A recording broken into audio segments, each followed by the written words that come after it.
Hey everybody, this is Jeremiah Craig coming at you for another session of Ask the Bootmaker. Today we are talking with Dustin Lauw of Ducks Heritage Cowboy Boots.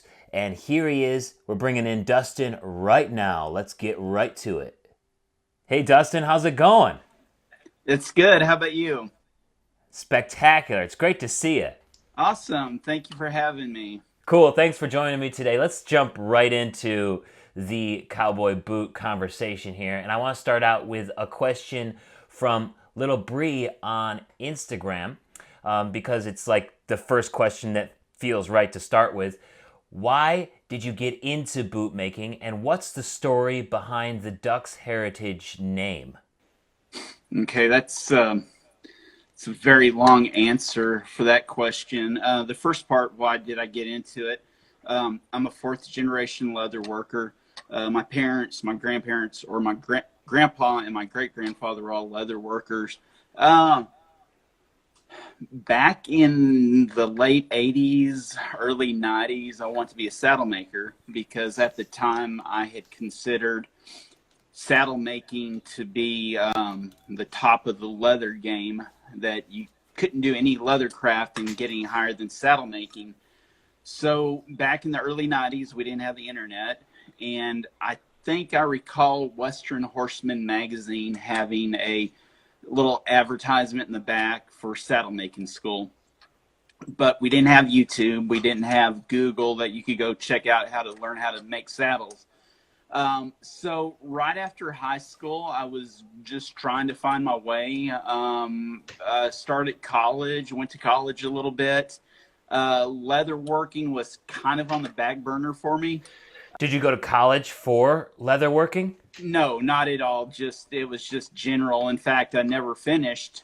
But one Saturday afternoon, I was at a dice game and I saw a pair of cowboy boots that were striking. They caught my eye, and I asked the man where he bought his boots at, and he said, "Well, you don't just go buy boots like this. You have to have them made." So at the time, I had never heard of custom cowboy boots. I had been wearing Justin Ropers for years. Back in the 80s, Justin Ropers were extremely popular. Uh, they retailed for like $90 and you could buy them in like 100 different colors. And that's what I wore. So I saw these boots, and I asked him where he had them made at, and he told me, and it was a local man. So the following Monday, I went to this man's shop and I ordered a pair. And I always remember as a kid seeing full quill ostrich boots at different Western stores. And back then, they were always so expensive, and I always wanted a pair, could never afford them. My parents wouldn't buy them for me. But I think back then I was seeing full quill ostrich boots for 300, $350. And so I went to this man, this custom maker, and I ordered my first pair. And my first pair were just basic bullhide boots, and they cost $450. This was back in the early 90s. So I was, 21 years old. And I thought, wow, I can't believe I'm spending almost $500 for a pair of cowboy boots. But anyway, so to get back to the question, uh, a year later, I got the boots and uh, tried them on, and I told the maker that they were too tight. They were extremely tight, and that I thought they were going to be, they were going to cause problems with my feet. So he asked me to wear them for 2 weeks and to come back to him, and he can make adjustments to them. So I wore them for 2 weeks, and 2 weeks to the day, I went back to his shop, and he was in the back working. He came out and he said, "Okay, what do I need to do with them?" And I said, "Well," I said, "that's not why I'm here. I'm here because I'm going to order a second pair, and I want you to leave the last exactly how they are." So he knew that was the case. It took 2 weeks for my feet to get accustomed from wearing Justin Ropers with no arch support and an extremely low heel. It took 2 weeks for my feet to get used to a proper fit. And once I realized that fit, I start thinking about leathercraft again. and I just started losing interest in saddle making, and I started really considering custom cowboy boots to be at the top of leathercraft because, I mean, I don't know the percentage, but I bet it's a very high number of saddles being used in horses today don't even fit the horse. People will stack blankets or pads to make the saddle fit, but if you misfit a customer on a pair of boots, they'll tell you real quick that the boots don't fit. After I got the second pair, I asked him if he would teach me boot making, and he agreed to it. So it started just a very long friendship and mentorship, and he eventually became my best friend. And so 6 years ago, he passed away. He willed me his shop and his knowledge and his customer base if in agreement I would teach someone one day and pass all that on to them. So that's where I'm at with boot making. The name's Duck's Heritage. The gentleman's name was Duck Menzies. And Duck was probably one of the most renowned bootmakers in Texas. So the name just carries on for him. So.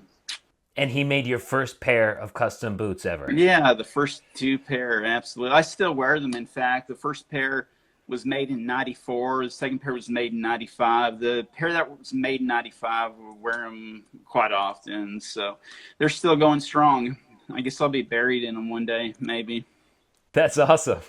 Love it. So do you find, speaking of the fit, do you find that that's a common problem when people come to you to get custom boots for the first time, is that they think that they might be too tight from, say, off-the-shelf boots and how they fit? Oh, yeah, absolutely. So first-time custom wearers, I always have to kind of coach them through what to expect.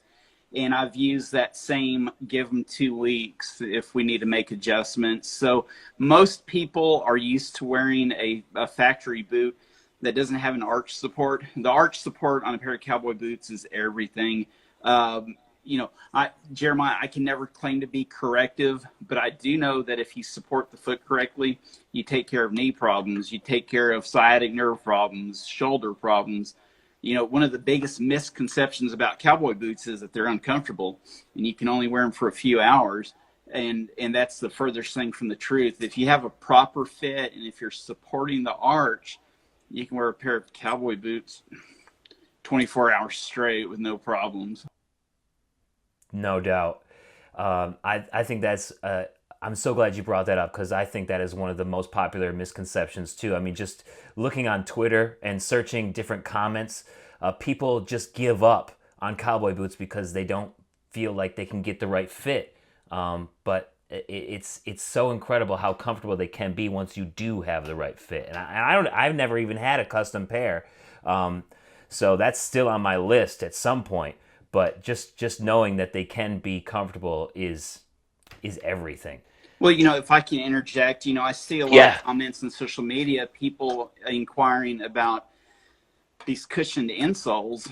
And the reason the cushioned insoles are marketed is to go into boots that don't properly fit, to provide some sort of comfort. With a pair of fitted boots, you don't need cushioned insoles. You can stand on the hard leather literally all day with no problems. So the insoles are made to take up slack in a poorly fitted boot, in my opinion. Yeah, I think so too. It definitely makes them a lot more approachable for people who are coming from the sneaker world and just starting to get into cowboy boots.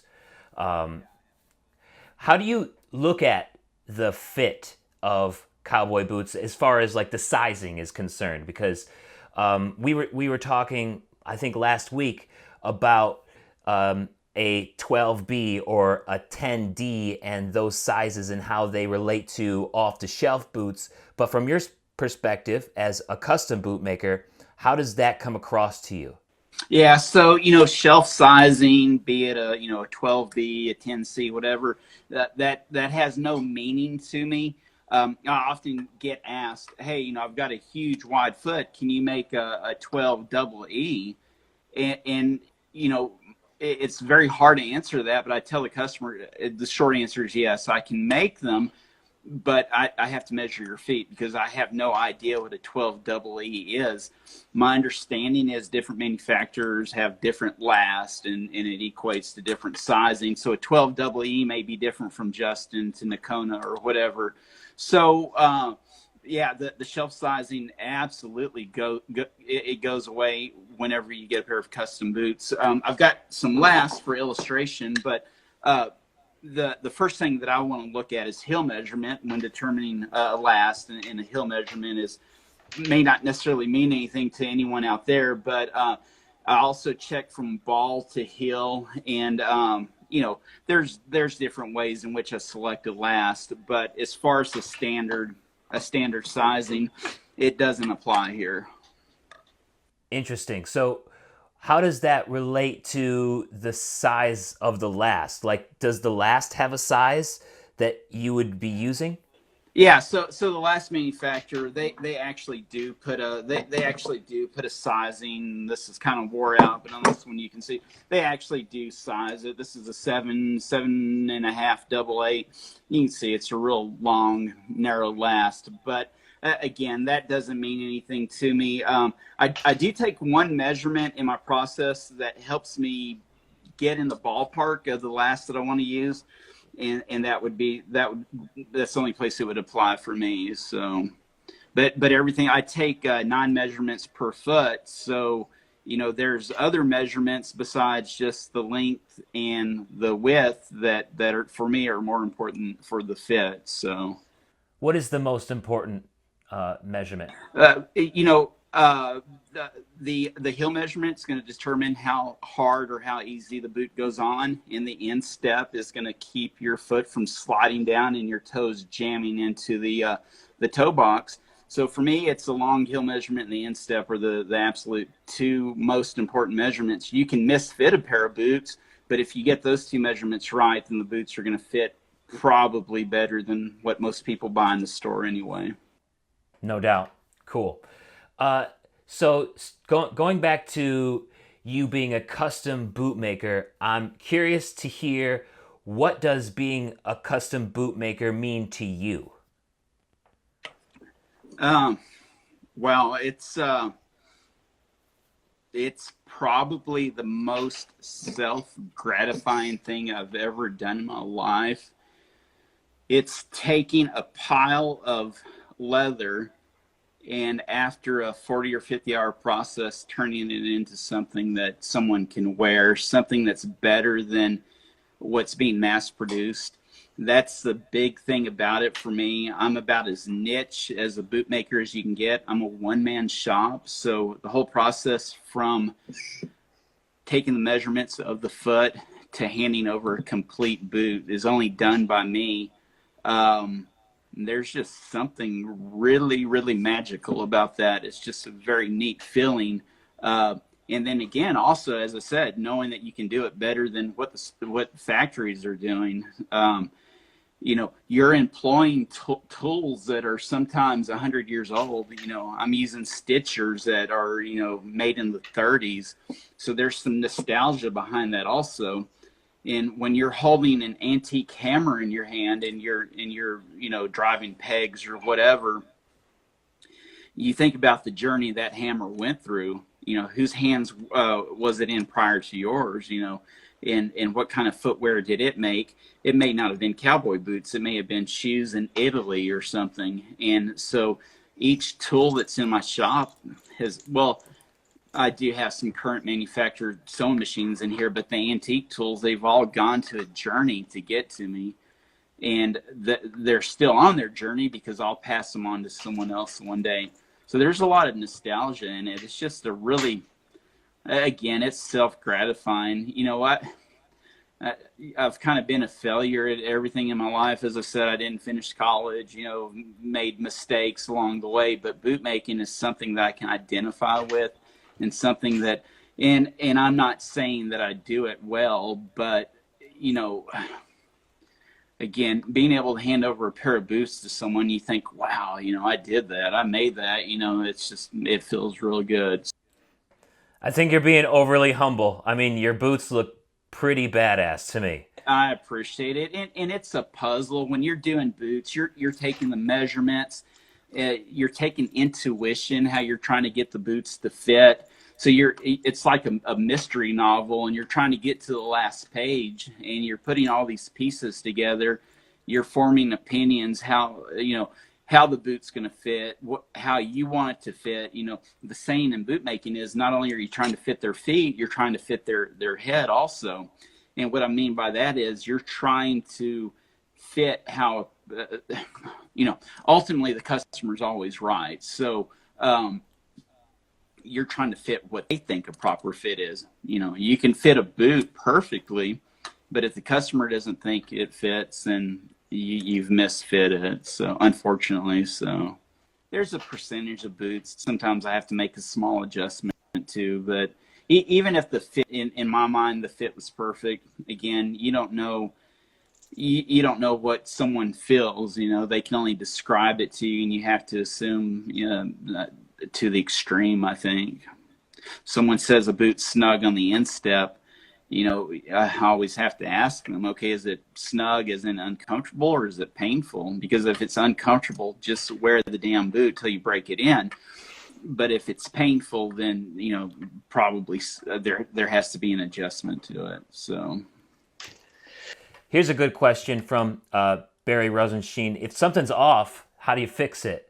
That goes right into our conversation right now. So, for example, if someone's pinky toe was rubbing on a pair of boots that I made, if I didn't get the width quite right, and say the pinky toe was being pinched, I would take the customer's last, and I would add a little bit of leather where they say it's causing problems, and I'd put the last back in the boot, wet the boot down, and let it sit for a few days. And there'll be just enough stretch in that leather where it'll retain a memory of where I've added to the last, and that'll fix it typically. Oh, okay. When making boots, you always, if you're going to misfit a pair, you always want to go snug rather than loose. If you make a boot too loose, you can't shrink it. But if you do make it a little bit too snug, you can adjust out just a little bit.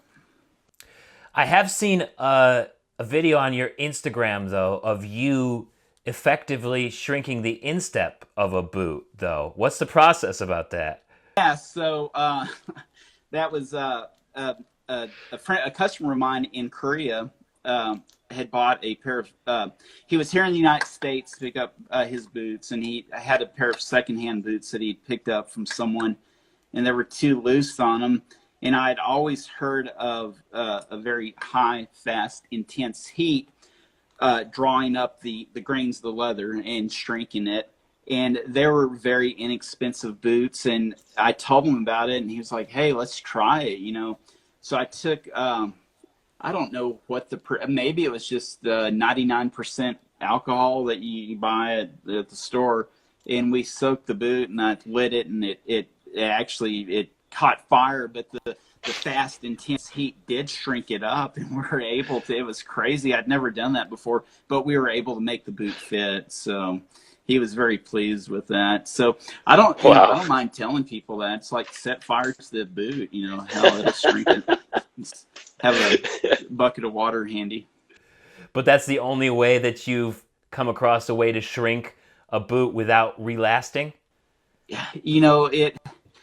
Relasting, if it's Jeremiah, I don't know. In my mind, an eighth of an inch or a quarter of an inch is a lot.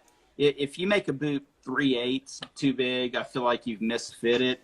If you make it a quarter of an inch too big, depending on the customer, maybe you can squeeze by an eighth inch. Most people can't notice eighth inch. If someone can notice an eighth inch, then they need to be the bootmaker, not me. But yeah, it's hard to shrink them. If you've got too much, you probably should do a relast. I don't like wrinkles in boots, in the foot of boots. I hate seeing wrinkles, and wrinkles means that there's too much material present, or there's not enough foot on the inside. So yeah, it's a sloppy look. It definitely does not look as good as it could. Does the popularity, and this comes from Barry Rosenstein, Does the popularity of brands like Tecovas and Lucchese's drive customers to you for the custom boot experience? Oh yeah, absolutely. That's a good question. That's like I could talk all afternoon about that. I don't say this as a matter of being boastful or bragging. Most custom makers who have experience doing it can make boots better than anything that's bought in the store. I don't know if this is even legal for me to say. I might be getting a lawsuit. Whatever name brand, we can simply make them better. I think people are. It's kind of it's a good question. It's a complicated question. I think America is going through this handcrafted renaissance. I think people are getting tired of Walmarts. They're getting tired of Target. They're getting tired of big name brands. And, I've said this before. You go into any grocery store in Texas and you go back to the beer section, there is a subsection of only microbrewed beers. And so microbrewed beers are real big right now. It's huge. And I think people have that, and the reason why they're huge, people have that attitude is they're getting sick of Nike and they're getting sick of the big name brands. Custom boots, it means individuality, and so I think people will wear whatever brands they are. So here's the whole deal about custom boots. It's all about brand loyalty, and you take a big name, and whether it's intentional or not, you wear a big name boot for a couple of years and you wear them out, and the boots are made to be disposable, and a lot of these boots now aren't even repairable. But anyhow, the boots are disposable, so the big brands are depending on your brand loyalty to come back and buy the next thing that they put out, the next style.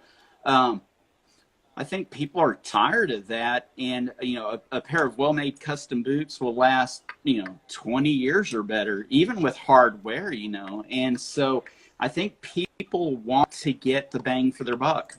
And so yeah, I'm thankful for these big companies who are putting a subpar product out. I'm very thankful because it does drive business to me for sure. So is that what your average customer looks like? Is the person coming from these manufactured brands on a large scale to then kind of come towards the custom arena because that's what they need? Jeremiah, it's all about the fit, and I don't know what y'all have up there, but down here we have Cavender's Boot City or Boot Barn or whatever. When you go in and try on a pair of boots, our feet are different sizes. Each one of there's going to be a variance between your 2 feet.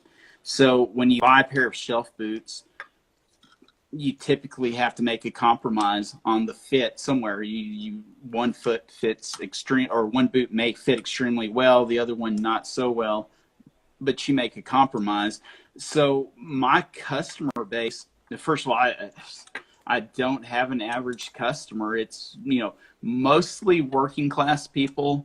I've done popular professional musicians. I've done bank executives. It's all across the board. I do have a customer who has a growth on the bottom of her foot, and to be honest with you, she probably can't afford my boots, but my boots are the only thing that she can wear all day. So that's the price. The price goes away. The price doesn't matter because now she can wear cowboy boots and she can wear them with no problems. It's all about the fit. So, Tecovas or whoever, I don't know what process they use. Are they doing custom fitted? Because I'm really not sure. No, it's all factory out of Leon. So yeah, yeah, they do help me. It's, and those companies aren't even my competition. I mean, it's, this is a whole different level. I don't know if there's any other bootmakers watching, but this is a whole different level. It's, it's apples and oranges. There's no comparison. So, and Jeremiah, and here's the deal. 90% of the people can probably go to downtown Austin and buy a pair of Tecovas boots and be fine with them. And that's cool. But the 10% out there can't wear them. And that's where I come in. I don't want the 90% of business, but I do want the 10% who actually need what I'm doing. I've got two types of customers. I got customers who want boots and customers who need boots. So, customers who want boots is, they've got deep pockets or they want something that no one else has. And I get that. And that's where you see a lot of my inlay work come into. But my boots that don't have a lot of inlay work, those are the people who need boots, who are going to depend on those boots, be it working cowboys or veterinary assistants or whatever, who are on their feet all day or in the saddle all day. So, no doubt. That was a great answer. Thank you for that. So what is your starting price and lead time for a pair of boots? Yeah, so right now, my base boot is $1,500. With $1,500, you get up to 14-inch tops, 5 rows of top stitching, a toe flower and wrinkle, heel and toe of your choosing. It covers a lot of leather. It covers bullhide, American bison, water buffalo, a few others, pigskin. So, wow. And how long does it take you to turn around a pair? Right now I've got with this COVID deal, I'm not so sure. Typically I run about a year behind. I have about a 12-month backlog, estimate 11 to 13 months. When I start making a pair of boots, the process lasts anywhere from 40 to 50, 60 hours, depending on the boot. If it's an existing customer, I've got the last already sized, I can knock the pair out in a 40-hour work week. If it's a new customer and I have to size the last, some last will take 2 or 3 hours to size, and I've had some take a 12-hour day to size. So, wow. Yeah, 40 to 60 hours, depending on the boot. But if someone walked in right now and ordered a pair of boots, I would quote probably February of 2021 for delivery. But again, as I said, with COVID, and that's a whole nother story, the COVID deal is kind of changing that up a little bit. How has COVID affected you as a custom bootmaker? Right now, I've not had, I've taken one order in the past 6 weeks. So one thing to understand, that boots that I'm building right now were boots that were ordered a year ago, or roughly a year ago. So I've got work, I've got income, but I'm not, the new business isn't coming in, or the return orders aren't coming in. So in my way of thinking, every pair of boots that goes out the door to a customer, I need an order to replace that.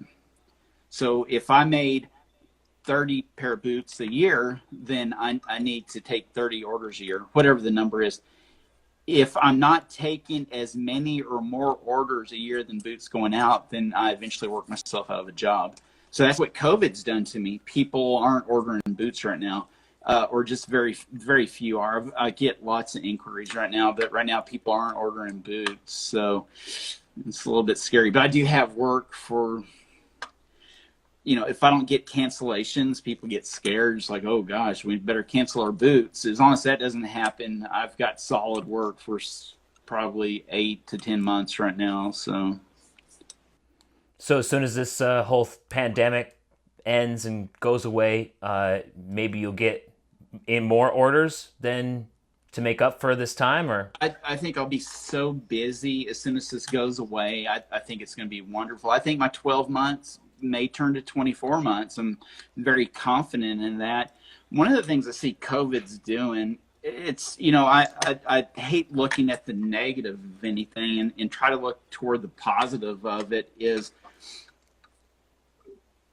people have downtime or whatever. People have to get creative in their ways of, and I'm speaking as someone who's self-employed, you have to be creative in how you're going to get income coming in.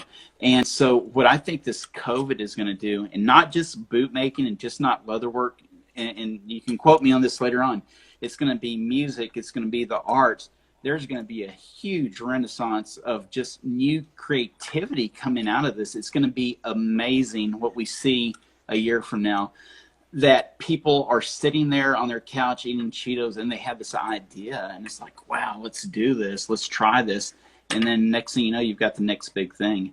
But I think you're going to see a lot of cool custom cowboy boots come out of this. You're going to see a lot of cool everything. It's going to be really cool. It's neat. I think just take it as an opportunity. I mean, I really think this COVID is going to be a huge opportunity for a lot of people. I think so too.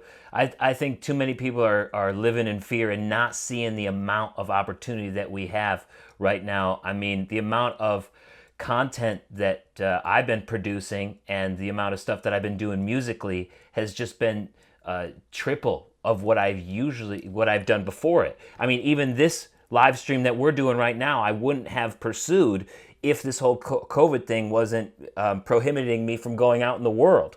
So there's lots of opportunity. I'm just trying to take advantage of every single day of this, so then when we get back out in the world, that we're ready for it. Yeah, absolutely. 2 weeks ago, I did a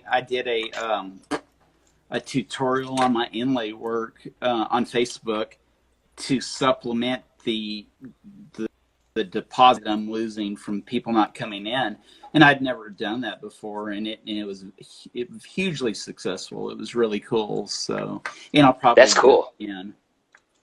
Nice. Yeah. But nice. Yeah, if you don't use this opportunity, especially if you're a non-essential worker and you're at home and you're just going nuts because you've already mowed the yard several times or whatever. If you don't use this opportunity as a way to start a side hustle or to invent something or whatever, then it's going to be a lost opportunity. So yeah, COVID no doubt sucks, but also in a way, COVID could be very damn cool as far as I think for the arts or creativity. I think so too. Let's completely shift gears here. I saw a question come through early on about there's a couple of questions in here about toe shapes. This one comes from Brett G. Carter. Why have these obnoxious square toe double stitched boots started to dominate the market? Okay, so this is just a theory of mine about square toes. I make a lot of square toe boots. My favorite toe is a traditional box toe.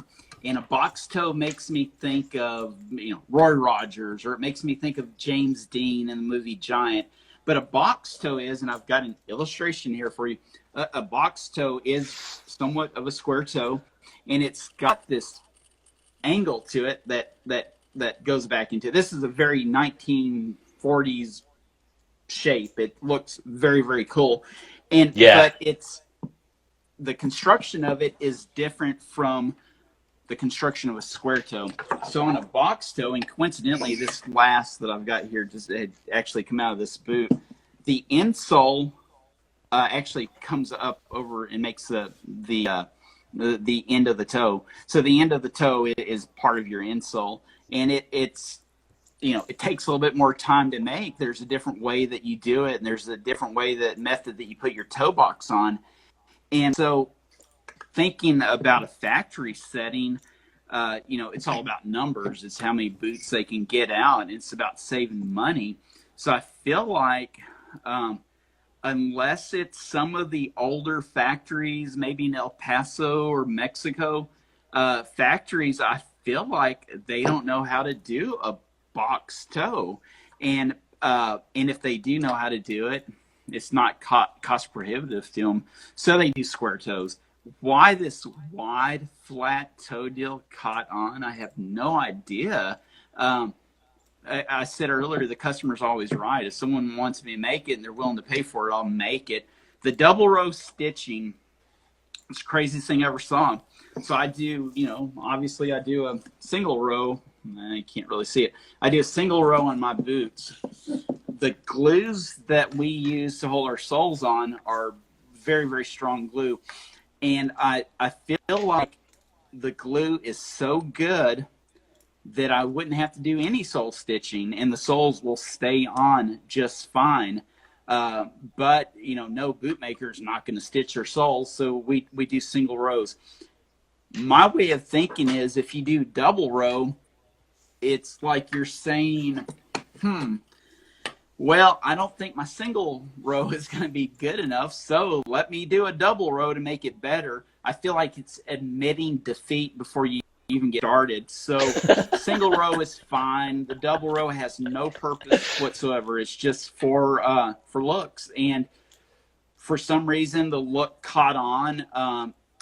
It's big with Lucchese and Anderson beans or whatever, but it's just a fad, and I hope the fad goes away, because I think most people, traditional cowboy boot wear, I think about my dad, I think about other old timers, it was just a look that they wouldn't have worn. I think a narrower box toe is going to start coming back into style, and I think the narrower round toes will come back too. So not pointed, but narrower. I think it's a real cool look. It's a look that I think I look at some of these Anderson beans or Lucchese's, and it makes me think of maybe a Tom and Jerry cartoon or whatever. An Acme safe falls on your foot, and then your foot's all wide and splayed out. That's what I think of when I look at those. I think it's a silly look. No offense to anyone who likes them and who wears them, to each their own. But from a maker's perspective, and trying to keep things as traditional as possible, that's a fad that I don't want to follow. But I do it because I need a paycheck. So I hear you. Oh, well, let me back up. No, I do the wide toes. I don't do the double row stitching. My stitcher is a 1938 model, and it's hard enough stitching a single row on it than to try to do two. So no, I stick with just a single row. Speaking of the equipment, got a question from Jennifer York. When making boots, do you have a favorite machine or threader you like using? Yeah, so there's different types of machines that are employed throughout the process. I'm actually sitting at my favorite machine right now. I don't know if I can adjust the camera. It's my top stitcher. It's an old antique Pfaff top stitching machine. It's the machine that's used to do this decorative stitching and to do the construction of the boot bottoms to the uppers. There's my opinion, antique or vintage machines are the way to go. Things back in the 40s and 50s were made better than they are now. And, everything now is so much plastic is used or composites, although composites seem to be real good. But again, for me, it just comes back to the nostalgia of it. You're using a sewing machine that's 70 or 80 years old. And to me, that puts character into the boot. It adds a little bit of life to the boot. Someone would come in and buy a pair of boots, and if they have knowledge that their soles were stitched on with a machine that's nearly 100 years old, I think that's a little bit of a cool factor to it. I do prefer vintage machines over new ones, but I will say though that the leather machine company, Cobra Machines, are making they're having machines made that are really good. I've got 5 or 6 pieces of equipment made by leather machine company. Not any that are really used for boot making except for the top stitcher, but they're all really good machines.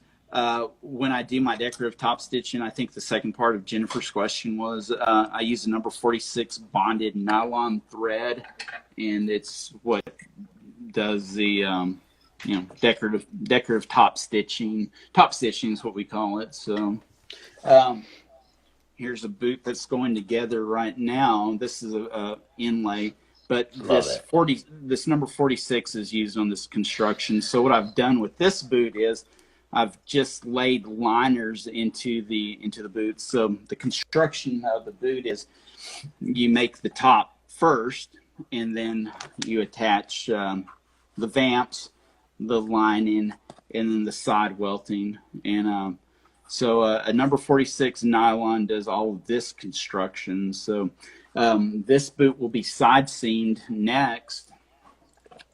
And a side seam boot, this being the side seam, it uses a much larger thread to hold that seam. So I think the thread size is like a 207 or 277, something like that. So this is probably these two pair of boots are the next two pair that are coming out of this shop. So this pair will be up to this point this afternoon. And this is bull hide, by the way. So Looks great. Looks great. Now, there's a lot of artistry that goes into that. Do you feel like some of the newer machinery takes some of that artistry out of the work that you do on these boots? yeah, the again, it's to me, it's about the nostalgia of it. It's the cool factor of using a sewing machine. It's 50 years old as opposed to using one that's current made. I I get the inspiration from using the old machines. I just think it's awesome. It's just for me, the antique machines are so much better. But the only exception, and I've made boots for the owner of the leather machine company before. I think their machines, for what they are, I think they're wonderful machines. The good thing is the current made machines, you can still get parts. So a lot of current made machines are clones from vintage machines, but parts are available. There's usually a warranty with the new machines, whereas a secondhand antique machine, there's no warranty. You can still find parts for them pretty easy though. Yep. Gotcha. So you were talking bullhide there on that pair of boots that you're working on right now. Do you like to work with bullhide, or what are some of the other leathers that you enjoy working with? Yeah, so most of the boots I make are bullhide. Um, what we call double or shoulder, shrunken shoulder. I think bullhide's it's one of the better boot leathers out there. You can use it for a work boot, and you can put some boot cream on it and wear it to church on Sunday morning. So they're wonderful boots. My two pair of boots, 26 and 25-year-old boots, are both made out of bullhide. In fact, I think I've got 5 or 6 pair of bullhide boots in my closet right now. So I do like bullhide. I like ostrich.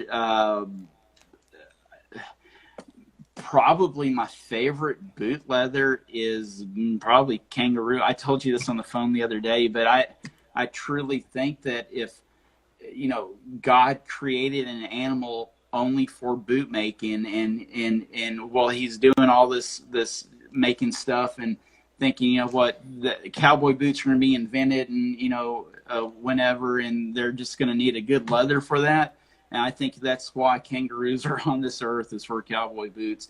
I think kangaroo is probably some of the best leather for cowboy boots. It's paper thin, and it won't necessarily, depending on what part of the country you're in or what part of work that you're doing. But first of all, kangaroo makes a wonderful dress boot. Extremely, extremely durable. Has the highest tensile strength of any leather out there, but it's thin, so you wouldn't necessarily wear it in South Texas in the brush or whatever, because mesquite thorns puncture it or whatever. But yeah, kangaroo's wonderful. What does the tensile strength mean? It's like, let's say you have a piece of leather and you put a clamp on it here, a clamp on it here, and you start pulling in opposite directions. Kangaroo's not going to rip very easy. So the tensile strength to me is, if you're pulling it or stretching it, the point before it breaks. So, and I think kangaroo is superior to elephant. Everyone raves about elephant and how durable it is. And while I admit elephant is extremely durable and it's long lasting, you hear stories of, working cowboys that get elephant boots sold, 5 or 6 times or however long, or eventually the liners rot out of them, but the vamps are still good. If a customer came in and they were on a budget and they wanted a work boot that was going to last, I'll always recommend bullhide. Again, I'm wearing boots that are 25, 26 years old. I mean, just bullhide is a very good leather. So, yeah, so Love it. I've made boots. I've made a lot of water buffalo boots, and they seem like for a work boot, they're holding up pretty well to my customers who have them right now. So, Cool. Love it. I love the bull hide as well. Super durable. I'm a huge fan. I think that I've got a lot of good content here. We brought a lot of value so far. I only got one more question for you. It's what are you looking forward to in the future as far as being a custom boot maker? for me personally, Yeah, for you. yeah. So I want to keep pushing the limits of my inlay work. The way I was taught to make boots, it was uh, Duck was real big on inlay. He did a lot of decorative boots, and Duck was real big on the Texas flag. He would put Texas flag on anything and a Texas flag all over the boots. So I'm real big onto that. But to me, it was real eye catching. First and foremost is always fit. I've got a few areas of my construction that I'd like to tweak, but for the future of me, I just want to I want to just keep pushing the envelope as far as what I can do with inlay work. And I take a lot of pride in my inlay work, but I think I could go even further with it. And stitch patterns, there's a million of them out there. There's a million patterns that people use and different techniques that they use. And, uh, is there any creativity left in that?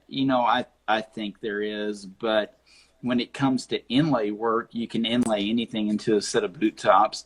Um, I'm wanting to keep working toward that, and maybe one day some Tom Cruise or someone like that will notice my boots and say, "Wow, I've got to have a pair of those," So, or Elton John or whoever. But so yeah, for me, I've got to try to be more creative and try to.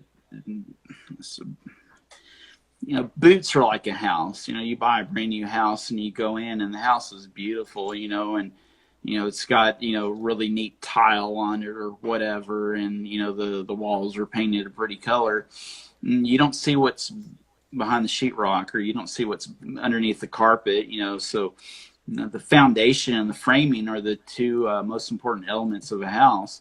So when you make a pair of fancy boots, you know, it's all about what's underneath, what the customer can see.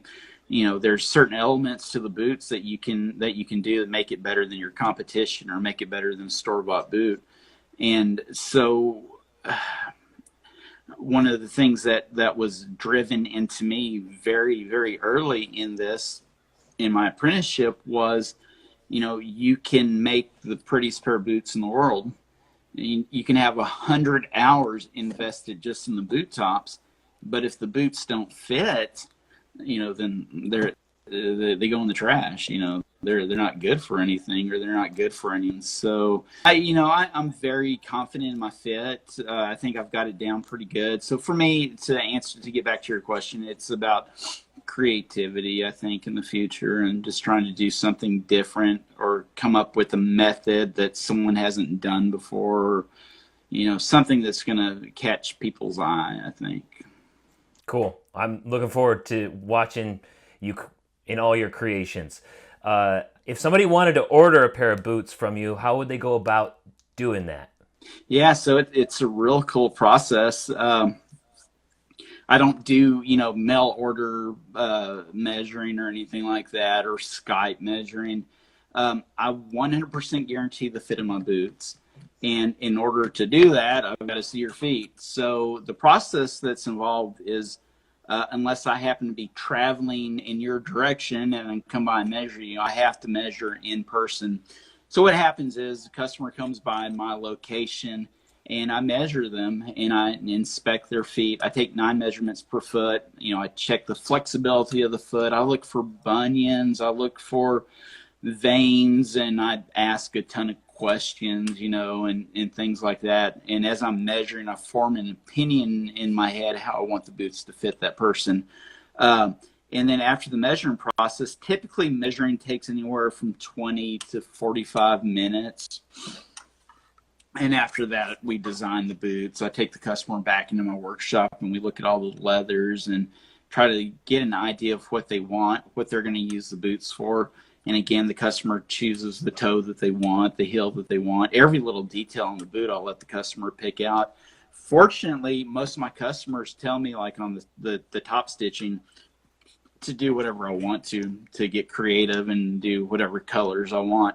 I have had some customers that they want every single little detail. The plant, they tell me every little thing, that the first row of stitching has to be red, the second row has to be orange, but the third row, we need to do that in green. You got to make sure that third row is green. So some people want to get real involved.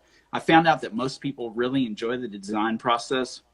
It's like, you can't go to Tecovas and design your boots out, or maybe you can to an extent. I don't know what they do down there, but when you come here, I think there's just something really magical about, you're going to order something that no one else has. Your pair of boots is going to be one of a kind. No one else in the whole world has that pair of boots. And then being able to meet and talk to one-on-one the person who's going to make them. And so when a customer, can design their own boots, then they feel like they're part of the process. And I think that's one of the charming things about custom boots, is you have control over what I make them. And if someone has an idea that's too goofy, or if I think from an artist standpoint it's not going to work, I'll tell them, hey, I don't think those two colors go together. But the customers have proved me wrong before. Chocolate brown and burgundy, those are two colors I think shouldn't go together. And the first customer I had come in and order chocolate brown bottoms with burgundy tops, and I told him, I said, that's not going to work very good. And he's like, yeah, that's really what I want. And as I started constructing the boots, I'm like, holy crap, he was right, man. It was knockout. It looked really good. So, I try to maintain some control over it, but for the sake of the customer, because again, it's a cool process, I let them have pretty much the say on it. So Awesome. That is so cool. Thank you so much, Justin, for taking this time with me today. I loved chatting with you, and I'm sure that everybody watching enjoyed this conversation as well. So thank you so much for taking the time. Hey, I appreciate it, Jeremiah. I appreciate what you're doing. You're bringing a lot of people to Cowboy boots. So if I could just That's say, my goal. whoever's watching, follow my Instagram. It's at Ducks Heritage Leather, and I don't do political or religious stuff on my page. It's all about cowboy boots and trying to make people smile. So Yes, and I definitely get plenty of smiles when I follow your Instagram, so I second that. I vouch for the Instagram. But the thing is, though, I mean, who wants to be boring? So life's too short to be boring. So True that. That's what I'm talking about. cool deal. Awesome, Dustin. It. Right back at you. Have a great rest of your day. All right. Thanks for watching, everybody. Peace.